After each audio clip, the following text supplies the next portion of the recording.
শ্রীমদ্ ভগবদ্গীতা যথাযথ নবম অধ্যায় রাজগুহযোগ শ্লোক নাম্বার ৮ প্রকৃতিম শ্যামবষ্টভ্য বিসৃজামি পুনঃ পুনঃ ভূতগ্রামমিমম কৃৎস্নম অবংশ প্রকৃতে বসৎ। শব্দার্থ: প্রকৃতিম জড়া প্রকৃতি, শ্যাম আমার নিজের, অবষ্টভ্য আশ্রয় করে, বিসৃজামি সৃষ্টি করি, পুনঃ পুনঃ বারবার, ভূতগ্রামম সমগ্র জড় সৃষ্টি, ইমম এই, কৃৎস্নম সমগ্র, অবসম আপনা থেকে, প্রকৃতে প্রকৃতির, বসাত বসে। অনুবাদ: এই জগৎ আমারই প্রকৃতির অধীন, তা প্রকৃতির বশে অবশ্যই আমার ইচ্ছার দ্বারা পুনঃ পুনঃ সৃষ্ট হয় এবং আমারই ইচ্ছায় অন্তকালে বিনিষ্ট হয়। তাৎপর্য: এই জড়জগৎ ভগবানেরই অপরা ও নিকৃষ্ট শক্তির অভিব্যক্ত।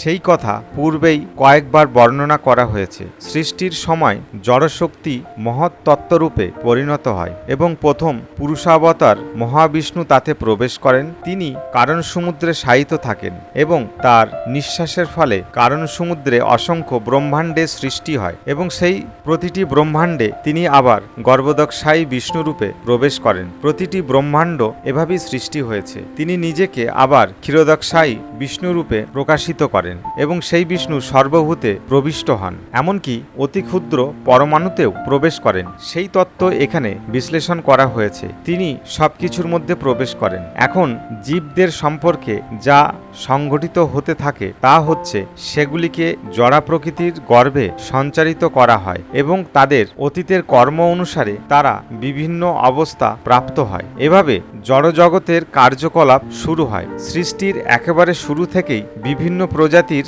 জীবদের কার্যকলাপ শুরু হয়ে যায়। এমন নয় যে সবকিছুই বিবর্তিত হয়েছে। ব্রহ্মাণ্ড সৃষ্টির সঙ্গে সঙ্গেই একই সময়ে বিভিন্ন প্রজাতির সৃষ্টি হয়েছে। মানুষ, পশু পাখি সমস্তই একই সঙ্গে সৃষ্টি হয়েছে, কারণ পূর্বকল্পের প্রলয়ের সময় জীবদের যার যেমন বাসনা ছিল সেভাবেই তারা আবার অভিব্যক্ত হয়েছে। এখানে অবসম শব্দটির দ্বারা স্পষ্টভাবে বলা হয়েছে যে এই প্রক্রিয়াতে জীবদের কিছুই করার সামর্থ্য থাকে না। পূর্ব সৃষ্টিকালের মধ্যে তাদের পূর্ব জীবনে তাদের সত্তার যে অবস্থা ছিল ঠিক সেভাবেই তারা আবার অভিব্যক্ত হয় এবং এসবই সাধিত হয় শুধুমাত্র পরমেশ্বরের ইচ্ছাতেই। এটিই হচ্ছে পরম পুরুষোত্তম ভগবানের অচিন্ত্য শক্তি এবং বিভিন্ন প্রজাতির সৃষ্টি করার পরে তাদের সঙ্গে তার কোনো সম্পর্ক এবং বিভিন্ন জীব প্রজাতি সৃষ্টি করার পরে তাদের সঙ্গে তার কোনো সংস্পর্শ থাকে না। বিভিন্ন জীবের কর্মবাসনা পূর্ণ করবার জন্য জড়জগতের সৃষ্টি হয় এবং তাই ভগবান এই জড়জগতের সঙ্গে